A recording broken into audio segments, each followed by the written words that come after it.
नमस्कार मित्रों, आज हम बात करेंगे पितृपक्ष के एक महत्वपूर्ण दिवस अमावस्या के दिन के बारे में। सन 2021 की अमावस्या कब है, कौन सी तारीख को पड़ रही है और इस अमावस्या के दिन हमें क्या क्या करना चाहिए और किस प्रकार से हमारे पितृ प्रसन्न होते हैं, उसके बारे में अपन चर्चा करेंगे।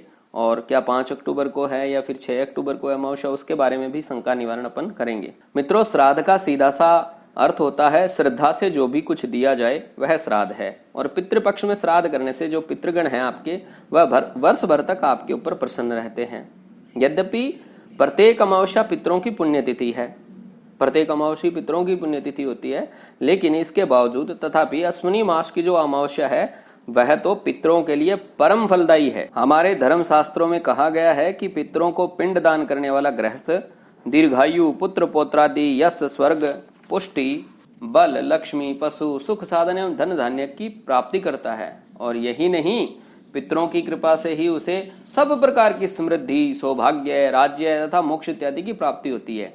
इसलिए हमें पितरों के निमित्त श्राद्ध कर्म अवश्य ही करना चाहिए, क्योंकि ये जो आश्विन मास है इसका पितृपक्ष जो है, उसमें पितरों को आशा लगी रहती है कि हमारे पुत्र पौत्रादि इत्यादि है जो हमें पिंडदान व तिलांजलि देकर संतुष्ट करेंगे। अतएव प्रत्येक हिंदू सदगृहस्थ का धर्म है कि पितृपक्ष में अपने पितरों के निमित्त श्राद्ध एवं तर्पण अवश्य करें तथा अपनी शक्ति के अनुसार फल मूल जो भी संभव हो पितरों के निमित्त प्रदान करें।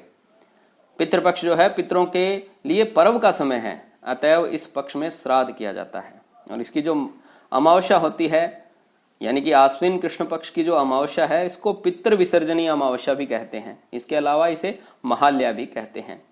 जो व्यक्ति पितृपक्ष के 15 दिनों तक श्राद्ध तर्पण आदि नहीं करते हैं, वे अमावस्या को अपने पितरों के निमित्त श्राद्ध आदि जो है वह संपन्न करते हैं। और जिन पितरों की तिथि आपको याद नहीं, उनके लिए भी आप उनके निमित्त जो भी श्राद्ध तर्पण दान आदि आपने जो करना है वह इसी अमावस्या को करना चाहिए। आज के दिन यानी अमावस्या के दिन सभी पितरों का विसर्जन हो जाता है। अमावस्या के दिन पितर अपने पुत्र आदि के द्वार पर पिंडदान व श्राद्ध आदि की आशा में जाते हैं। यदि वहां उन्हें पिंडदान व तिलांजलि आदि नहीं मिलती है तो वे शाप देके चले जाते हैं। अतएव एकदम श्राद्ध का परित्याग नहीं करना चाहिए। पितरों को संतुष्ट आपको अवश्य ही करना चाहिए, क्योंकि उनकी कृपा से उनका जो डीएनए चल रहा है उसी वजह से हम हैं।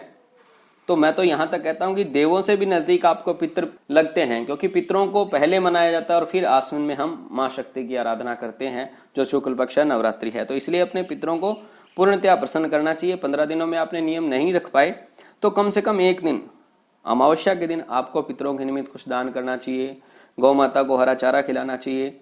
और सबसे बढ़िया तो यही रहता है कि अपने क्षेत्र के सबसे जो विद्वान, जो 3 पीढ़ी से विद्वान ब्राह्मण हैं, शास्त्र तो यहाँ कहते हैं पितृ कार्य परीक्षेत ब्राह्मणम तू विशेषतः है। देव कार्य, पूजा पाठ इत्यादि में आपको ब्राह्मणों की परीक्षा नहीं करे तो भी चलेगा, लेकिन पितृ कार्य में अवश्य करना चाहिए।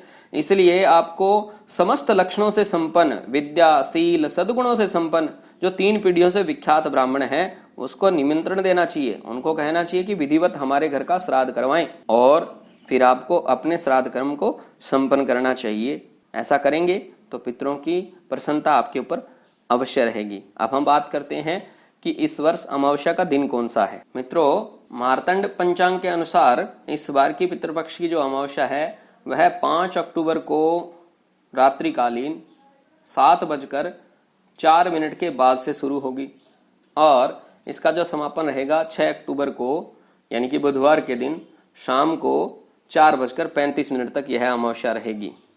तो जैसा कि हमारे यहाँ एक प्रचलित मत है, जिस तिथि में सूर्योदय होता है उसी तिथि में हमें विशेष तौर से व्रत इत्यादि संपन्न करने चाहिए। तो हमारे लिए जो पितृ कार्य है, जो अमावस्या पितृ कार्य की अमावस्या है, वह प्रशस्त मानी जाएगी 6 अक्टूबर को। 6 अक्टूबर को पूरे दिन भर में शाम 4:35 तक आपको अपने सभी श्राद्ध क्रम संपन्न करने चाहिए।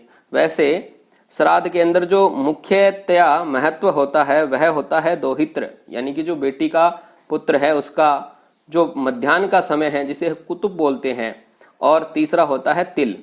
तो ये 3 श्राद्ध में अत्यंत पवित्र हैं। इन्हें आपको प्रसन्न करना चाहिए, इनके लिए कुछ दान करना चाहिए और तिल का भी दान करना चाहिए। ये तीनों श्राद्ध में अत्यंत पवित्र है। इसके अलावा क्रोध, अधोगमन यानी कि श्राद्ध करके एक स्थान से अन्यत्र दूसरे स्थान में जाना, एवं श्राद्ध करने में शीघ्रता यानी जल्दीबाजी, ये तीनों वर्जित है, ऐसा निर्णय सिंधु का मत है। तो आपको बड़ी पवित्रता के साथ, बड़े प्रेम पूर्वक दोपहर काल के अंदर अपने श्राद्ध कर्म को संपन्न करना चाहिए। सभी पितरों का आशीर्वाद आप सब पे बना रहे, इन्हीं शुभकामनाओं के साथ जय सिया राम।